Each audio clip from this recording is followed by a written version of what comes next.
सब गोटाके गोर लागै छी। हम भावना मिश्रा आइ अहाँ सबके अपन एकटा कविता सुनाएब। हमर कविताक शीर्षक अछि प्रेम।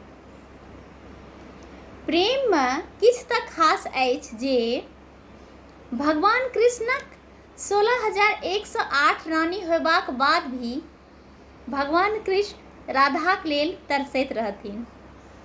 प्रेममे किछु तऽ खास अछि कि भगवान कृष्णके 16,108 रानी होयबाक बाद भी भगवान राधाक लेल तरसैत रहथिन। प्रेममे किछु तऽ खास अछि जे भगवान कृष्ण सुदामाक प्रेममे हुनका अपना राजपाट सब दऽ देलखिन। प्रेममे किछु तऽ खास अछि कि भगवान कृष्ण सुदामाक प्रेममे अपन राजपाट सब कुछ दऽ देलखिन। प्रेममे किछु तऽ खास अछि जे माता यशोदा भगवान कृष्णक प्रेममे आन्हर छलीह। प्रेममे किछु तऽ खास अछि कि माता यशोदा भगवान कृष्णक प्रेममे आन्हर छलीह।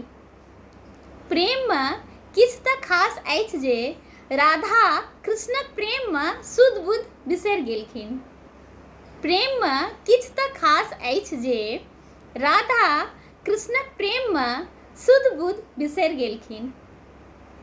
प्रेममे किछु तऽ खास अछि जे माता सीता भगवान रामके पूजैत रहथिन। प्रेममे किछु तऽ खास अछि जे माता सीता भगवान रामके पूजैत रहथिन। प्रेममे किछु तऽ खास अछि जे भगवान राम माता सबरीक आँठि बारिकऽ खेलखिन। प्रेममे किछु तऽ खास अछि जे भगवान राम माता सबरीके जूठा आँठि बारिकऽ खेलखिन।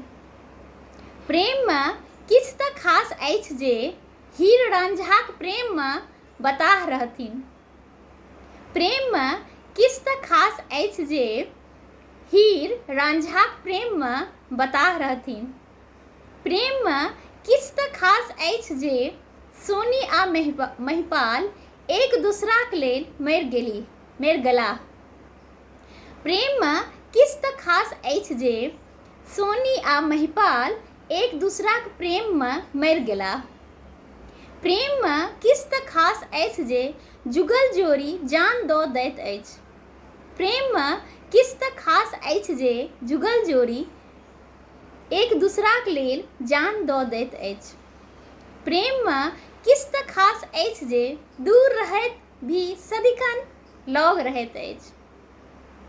प्रेममे किछु तऽ खास अछि जे दूर रहैत भी सदिखन लग रहैत अछि। प्रणाम।